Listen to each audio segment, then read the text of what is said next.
Welcome to another Take 3 for Politics. I'm Brad Schmidt here with Andrew Theen. It's been another busy week at Portland City Hall. Right. Andrew, Commissioner Amanda Fritz lost her husband last year, and there was some news this week that I think caught some people by surprise. Right. Steve Fritz, Amanda Fritz's husband, was killed on I-5 on his way to work, along with family friend Carrie Fairchild. That was in September. Fairchild's family filed a wrongful death suit against the state for not installing barriers in between I-5. But Fritz filed a lawsuit against two of the drivers involved, headed northbound this week, seeking $9.5 million in damages.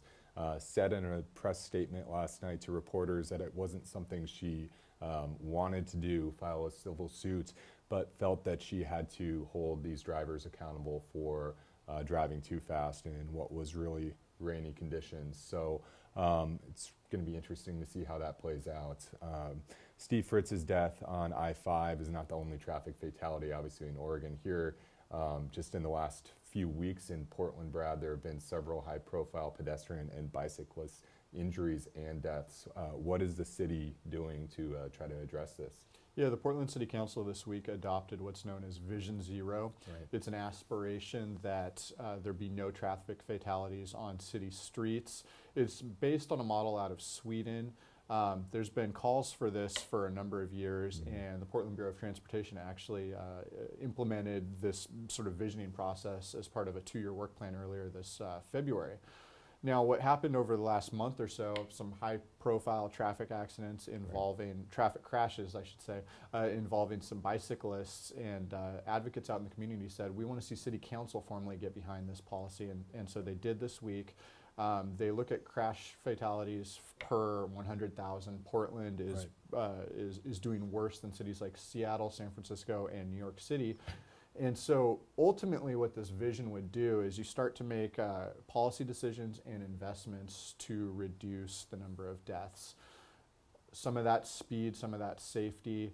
Right now it's just sort of a concept. Right. City officials aren't pledging that it's going to actually happen. They are reluctant to put any date on when you could hold them accountable to the results, but they do want to see some improvements. So look for a work plan over the next work plan in a year, and then some actual tangible improvements 2 to 5 years.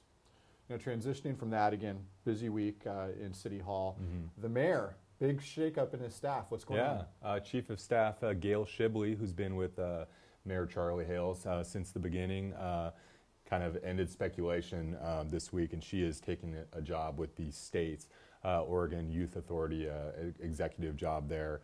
Shibley has, it's been kind of speculation for a while that she would return to state government, where she worked for nearly a decade. Very accomplished person with both federal and state and local experience, but this is not really a surprise as the mayor runs for re-election. Shibley rubs some people the wrong way. Not much of a surprise that Gail is returning to state government. We'll see who the mayor appoints. And that's been another Take 3 for Politics here. I'm Andrew Theen with Brad Schmidt. See you next time.